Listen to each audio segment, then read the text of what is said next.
नमस्कार दोस्तों, मेरा नाम है Ashish Rathore. Indian Rail Dynamics channel में आपका स्वागत है। अगर आज आप मेरे चैनल पर नए आए हैं, कंटेंट पसंद आए तो सब्सक्राइब करना मत भूलिएगा। आज की वीडियो में बात करेंगे भारतीय रेलवे का एक नया लोकोमोटिव लॉन्च हुआ है जो कि बहुत ही ज़्यादा ताकतवर है।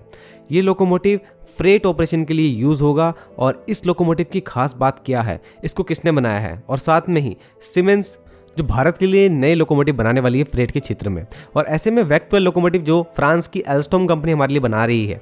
इन सब लोकोमोटिव के बाद हम लोगों को इस लोकोमोटिव की जरूरत क्यों पड़ी, सब कुछ जानेंगे। तो दोस्तों, ये लोकोमोटिव जो आया है 31 अक्टूबर 2023 को CLW ने इसको लॉन्च किया है। CLW वेस्ट बंगाल में स्थित भारत की सबसे पुरानी प्रोडक्शन यूनिट में से एक, जिसने जिम्मा उठाया भारतीय रेलवे के फ्रेट क्षेत्र में और पैसेंजर क्षेत्र में जितने भी इलेक्ट्रिक लोकोमोटिव होते हैं उनको बनाने का। आज इस प्रोडक्शन यूनिट को इन इलेक्ट्रिक लोकोमोटिव बनाने में महारत हासिल हो चुकी है। तो चितरंजन लोकोमोटिव वर्क्स ने इस लोकोमोटिव को लॉन्च कर दिया है। इसका नाम है WAG9 twin, WAG9 twin. Twin का मतलब ये ट्विन सेक्शन लोकोमोटिव है। जी हाँ दोस्तों, ये भारत का पहला indigenously made twin section locomotive है। लाइक WAG12, ये भी एक ट्विन सेक्शन लोकोमोटिव है। तो दोस्तों, अभी हाल ही में मैंने एक वीडियो बनाई थी जिसमें मैंने बताया था कि फ्रेट ऑपरेशन के क्षेत्र में भारतीय रेलवे एक बड़ा ऑर्डर निकालने वाला है, जिसमें हमारी बनारस लोकोमोटिव वर्क्स कंपनी शामिल रहेगी और इन लोकोमोटिव का प्रोडक्शन करने के लिए वो टेंडर जल्दी ही निकालने वाली है। इस न्यूज का यहाँ पर बहुत बड़ा एक कनेक्शन है, उसको मैं आगे बताऊंगा आपको। और एक और बात, वैक 12 लोकोमोटिव आखिर इसके जैसा ही है क्या, वो भी आप लोगों के मन में आ तो रहा होगा, उसको भी आगे बताने वाला हूँ। इससे पहले हम लुक की बात करते हैं। दोस्तों, ये लुक जो आप देख पा रहे हैं ट्विन सेक्शन लोकोमोटिव ये है। इसका लुक जो दिया गया है बिल्कुल WAG12 वैक 12 से इंस्पायर्ड लग रहा है, और CLW ने कहीं ना कहीं इस लोकोमोटिव के प्रोडक्शन के वक्त में उसकी डिजाइन को ध्यान में रखा है, क्योंकि हमारा वैक 12 लोकोमोटिव आने के बाद से ही जिस तरीके से फ्रेट ऑपरेशन में भारतीय रेलवे का बहुत बड़ा साथ निभा रहा है, उसको देखते हुए CLW ने इस लोकोमोटिव को कुछ इस तरीके से लुक देने की कोशिश करी है, और हॉर्स पावर भी 12,000 हॉर्स पावर ले गए हैं। आप लोग पहले से जानते हैं कि WAG9 लोकोमोटिव 6000 हॉर्स पावर के होते हैं, और इस तरीके के दो लोकोमोटिव अगर जोड़ दिए जाए तो 12000 हॉर्स पावर का लोकोमोटिव तैयार हो जाता है। तो CLW ने कुछ ज्यादा नया तो नहीं करा है। इसके अंदर उन्होंने ट्विन सेक्शन जैसा लुक देने के लिए एक फ्लैट फेस बना करके इन दो लोकोमोटिव पे जोड़ करके और कलर स्कीम वैक 12 जैसी बना करके कहीं ना कहीं इसको एक ट्विन WAG9 नाम रख दिया है। ये कोई एक बहुत नया प्रोडक्ट नहीं है, फ्रेट ऑपरेशन में से कोई ज्यादा फर्क भी पड़ने वाला नहीं है, लेकिन इसकी जरूरत कहीं ना कहीं CLW ने इसलिए सोची क्योंकि वैक 12 तो अभी फ्रेट ऑपरेशन में काम कर ही रहा है, लेकिन अभी हमारी फ्रेट कॉरिडोर्स में लंबी लंबी मालगाड़ियां चलनी है। हमारा जो फ्रेट ऑपरेशन है जिसमें हमारे भारतीय रेलवे का हिस्सा 27% ही रह गया है, उसके अंदर हाईवे का हिस्सा काफी बड़ा है। तो उसको अब रेलवे की तरफ ट्रांसफर करने के लिए 2030 तक 35 से 40% तक हिस्सा अपना भारतीय रेलवे को अगर गेन करना है, तो ऐसे कई सारे एनर्जी एफिशिएंट इलेक्ट्रिक लोकोमोटिव की जरूरत पड़ेगी जो कि लंबी लंबी पाइथन मालगाड़ियों को भी ले जा सके बहुत आसानी से। अभी हाल ही में कई सारी मालगाड़ियां ऐसी चली भी हैं जिन मालगाड़ियों में 6 WAG9 लगे हुए हैं, मतलब डिस्ट्रीब्यूटेड पावर में तो वो पहले से यूज हो रहे हैं। तो भारतीय रेलवे ने कहीं ना कहीं ये सोचा होगा, जब WAG9 जैसे लोकोमोटिव जो कि 2-2, 3-3 एक साथ लग करके यूज हो रहे हैं, तो कहीं ना कहीं इन लोकोमोटिव को भी ट्विन सेक्शन में बदल दिया जाए ताकि वैक 12 जैसे लगे, क्योंकि इनका ऑपरेशन साथ में होना ही है, तो ये ट्रेन को अच्छा लुक भी दे ओवरऑल। तो ये एक तरह से यहाँ पर चेंज है और ज्यादा कोई चेंज नहीं है।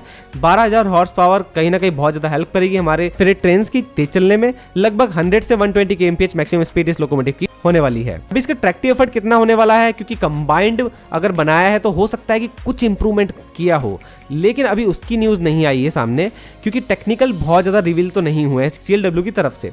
अगर मुझे इसका ट्रैक्टिव एफर्ट और कंटिन्यूअस ट्रैक्टिव एफर्ट क्या होता है और कितना 1000 टन ये माल खींच सकता है कितनी स्पीड से, जैसी इस चीज की इंफॉर्मेशन मेरे सामने आती है मैं जरूर आपको बता दूंगा। चलिए, अब आपके माइंड में जो क्वेश्चन आ रहा था उसके बारे में बात करते हैं। जैसे कि मैंने आपको बताया था कि 500 लोकोमोटिव जो कि 15,000 करोड़ का बहुत बड़ा ऑर्डर होने वाला है, पुश पुल लोकोमोटिव, ये BLW टेंडर निकालने वाला है जल्दी ही। इसके अंदर मेरे को एक चीज समझ नहीं आ रही थी जो कि मैंने आपके सामने भी रखी थी कि 100 लोकोमोटिव तो पैसेंजर क्लास के होंगे, जिस वजह से 50 पुश पुल एक्सप्रेस ट्रेन आ सकती हैं, जैसे कि अभी हमारी सैफरन कलर की पुष्पुल वंदे साधारण आ रही है वैसी ही। तो 500 फ्रेट लोकोमोटिव यहाँ पे पुष्पुल कैसे हो सकते हैं, तो वो ऐसे ही हो सकते हैं दोस्तों। तो यही ही वो लोकोमोटिव है WAG9 ट्विन, जिसका प्रोडक्शन होना है और BLWs का प्रोडक्शन करेगा और जल्दी ही 500 ऐसे लोकोमोटिव बनाने की बात हो रही है। तो 500 लोकोमोटिव होने का मतलब है कहीं ना कहीं 250 ट्विन सेक्शन लोकोमोटिव बनेंगे, क्योंकि 2 लोकोमोटिव को जोड़ करके ये WAG9 ट्विन बन रहे हैं। तो आप लोगों को आई थिंक क्लियर हो गया होगा कि क्यों हम लोग ऐसे फ्रेट पुशपुल लोकोमोटिव की बात कर रहे थे। तो अब मुझे भी क्लियर हो गया और आप लोगों को भी क्लियर हो गया होगा, WAG9 ट्विन लोकोमोटिव ऐसे होने वाले हैं जिनका प्रोडक्शन हाल ही में होने वाला है। अब बात करते हैं WAG12 की। दोस्तों, भारतीय रेलवे का सबसे ताकतवर लोकोमोटिव WAG12 अभी भी इस लोकोमोटिव से अलग कैसे है, देखिए मैं आपको बताता हूं। आपने फोटो में देखा होगा इस लोकोमोटिव का जो फ्लैट सेक्शन है वहां पे भी ड्राइवर के बैठने की जगह है, मतलब वहां से भी ये लोकोमोटिव ऑपरेट हो सकता है। लेकिन WAG12 में ऐसा कुछ नहीं है। देखिए 12,000 हॉर्स पावर को अचीव करना है तो ये सिंगल लोकोमोटिव के अंदर अचीव करना बहुत मुश्किल है, इसलिए ट्विन सेक्शन में जाना ही पड़ता है जब हम 10,000 से ज्यादा हॉर्स पावर की बात कर रहे होते हैं। तो WAG12 एक प्योर ट्विन सेक्शन लोकोमोटिव है, क्योंकि इसके अंदर बड़े बड़े ट्रांसफार्मर, कन्वर्टर्स, ऑक्सिलरी कन्वर्टर्स, जब इन सभी का साइज बढ़ा तो इनको बांट दिया गया ट्विन सेक्शन में। मतलब एक पार्ट में कुछ और भी पार्ट्स इलेक्ट्रिकल इक्विपमेंट जो यूज होते हैं लोकोमोटिव बनाने में वो लगेंगे, और एक पार्ट में उसके लिए और ज्यादा स्पेस बढ़ जाएगा जो और चीजें फिट नहीं हो पा रही थी एक सिंगल लोकोमोटिव में। यही कारण है WAG12 ट्विन सेक्शन में है। तो वो प्योर ट्विन सेक्शन है क्योंकि वो अलग नहीं हो सकता। लेकिन मुझे जहां तक लगता है WAG9 ट्विन जुड़े तो एक साथ हैं, ऑपरेशन भी साथ एक साथ ही करेंगे किसी ट्रेन में, लेकिन इनको अलग किया जा सकता है जहां तक मुझे लगता है। और क्योंकि पीछे ड्राइवर की बैठने की जगह जैसे कि है ही, तो ये पीछे से भी ऑपरेट हो सकते हैं जहां इसका फ्लैट हिस्सा है। तो ये बहुत बड़ा डिफरेंस है WG12 और WAG9 ट्विन के अंदर। और दूसरी बात आपको बताना चाहूंगा, देखिए WG9 लोकोमोटिव अपने आप में एक बहुत ही अच्छा लोकोमोटिव है, एनर्जी एफिशिएंट है, रीजनरेटिव ब्रेकिंग इसके अंदर भी होती है और IGBT बेस्ड कंट्रोलर इसके अंदर मौजूद है। लेकिन हमारा WAG12 सुपीरियर टेक्नोलॉजी पर बना हुआ है, क्योंकि ये 1995 में डेवलप नहीं हुआ जैसे कि WAG9 हुए, ये डेवलप हुआ है 2020 के आसपास। और इस लोकोमोटिव के अंदर उन्नत टेक्नोलॉजी के कन्वर्टर्स और बहुत ज्यादा अच्छे माइक्रो कंट्रोलर्स लगे हुए हैं। ये काफी ज्यादा एनर्जी बचाता भी है ऑपरेशन के दौरान, बहुत सी यूनिट ये बचा भी लेता है भारतीय रेलवे की, और ऐसे में WAG9 थोड़ा सा इससे पीछे रह जाता है। तो WAG12 जो है वो ओवरऑल बहुत ज्यादा सुपीरियर लोकोमोटिव है और अभी भी है और आगे भी रहने वाले हैं। तो ऐसे में आप लोगों को क्लियर हो गया होगा WAG9 ट्विन्स में डिफरेंस काफी है। अब मैं आपको बताने जा रहा हूं दोस्तों तीसरी बात जो मैंने आपको बताई थी कि भारतीय रेलवे ने एक एक्सपेरिमेंट WG9 के ऊपर करा था कि एक 6000 हॉर्स पावर के WG9 को 9000 हॉर्स पावर पे ले जाया जाए और वो भी सिंगल लोकोमोटिव में। तो ऐसा हो पाया था दोस्तों।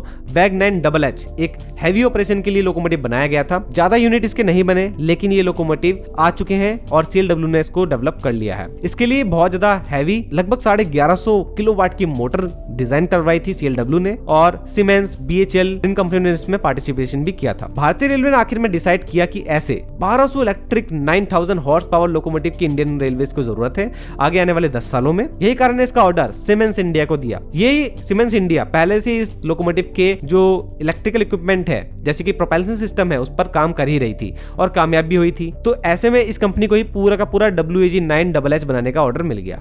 अब ये WAG9HH ही कहा जाएगा आगे, ये तो मुझे मालूम नहीं है क्योंकि सीमेंस ने इसका नाम अभी तक बताया नहीं है, लेकिन WAG00 करके उन्होंने एक बार मेंशन जरूर करा था। ये जो लोकोमोटिव है ऐसे 1200 इलेक्ट्रिक लोकोमोटिव गुजरात के दाहोद में बनाए जा रहे हैं और 2023-24 के फाइनेंशियल ईयर में ये 5 लोकोमोटिव पहली बार आने वाले थे और पूरा लोकोमोटिव का जो शेड्यूल है वो आप लोगों के सामने है। इस तरीके से लोकोमोटिव हर फाइनेंशियल ईयर में आएंगे। तो 2024 के स्टार्टिंग में हो सकता है कि हमारे पास देखने को मिल जाए सीमेंस इंडिया का लोकोमोटिव जो कि 9000 हॉर्स पावर का होगा। अब दोस्तों इन लोकोमोटिव की जरूरत क्यों पड़ रही है जब हम लोग CLW में WAG9 बना ही रहे थे। देखिए दोस्तों CLW बना तो रहा है, लेकिन अभी भी एज अ टेक्निकल पर्सन होने के नाते अगर मैं आपको बात बताऊं तो हम लोगों ने टेक्नोलॉजी ट्रांसफर से WAG9 बनाना तो सीख लिया, लेकिन अभी तक आप लोग भी जानते हैं सब कुछ साफ है CLW ने बहुत काम भले ही करा, लेकिन वो इस लोकोमोटिव के अंदर अभी भी फ्यूचरिस्टिक डिजाइन नहीं लेके आ पाए हैं। इसके अंदर अभी भी उन्होंने बहुत ज़्यादा कोई टेक्नोलॉजी में डिफरेंट नहीं करके दिखाया है कि हम लोग कह सकते हैं कि ये एक फॉरेन लोकोमोटिव जैसा लगता है। ऐसे में सीमेंस इंडिया इस लोकोमोटिव को काफ़ी ज़्यादा अच्छा लुक भी दे सकता है और इस लोकोमोटिव के अंदर एक एनर्जी एफिशिएंट टेक्नोलॉजी का यूज़ भी कर सकता है जो कि हमारे फ्रेट ऑपरेशन में काफ़ी ज़्यादा फायदेमंद साबित हो सकती है भारतीय रेलवे के लिए और DFCCL के लिए भी। आगे आने वाले समय में काफ़ी ज़्यादा हमको लोकोमोटिव की जरूरत पड़ने वाली है। ऐसे में सीमेंस इंडिया का ये WAG9 का न्यू वर्जन जो कि 9000 हॉर्स पावर का होगा, और फ्रांस की अल्स्टॉम कंपनी का जो 800 लोकोमोटिव का ऑर्डर हम लोगों ने पहले दे दिया है 2015 में, और अब 300 से ज्यादा लोकोमोटिव बन चुके हैं। वैक 12 इनका बहुत ज्यादा बड़ा रोल होने वाला है भारतीय रेलवे में और DFCCL में। तो ऐसे में निष्कर्ष यही निकलता है दोस्तों कि CLW के पास जो भी है वो उनके पास सिर्फ वैग 9 ही है, वो उसी को बना रहे हैं। तो उन्होंने भी एक अच्छा ये सोचा कि वो एक ट्विन WG9 बनाए ताकि वो भी इस रेस में खड़े रहे फ्रांस की अल्स्टॉम के साथ में, सीमेंस इंडिया के साथ में, कहीं ना कहीं इंडियन रेलवे की हेल्प करें, DFCCL की भी हेल्प करें इस तरीके के अच्छे पावरफुल लोकोमोटिव देने में। तो ये 12,000 हॉर्स पावर के वैग 9 ट्विन्स आपको कैसे लगे जरूर से कमेंट सेक्शन में बताना। और आप लोगों को क्या लगता है, क्या ये लोकोमोटिव और ज्यादा बन पाएंगे बड़ी संख्या में? क्योंकि इसका टेंडर अगर BLW निकालने वाला है तो उसके ऊपर भी मेरी नजर रहेगी। उस टेंडर में ऐसा कुछ आता है कि इन लोकोमोटिव को और भी ज्यादा अच्छे डिजाइन के साथ निकाला जाएगा, जरूर से मैं आपको वीडियो बना के दे दूंगा। आज के लिए इतना ही। वंदे मातरम, भारत माता की जय।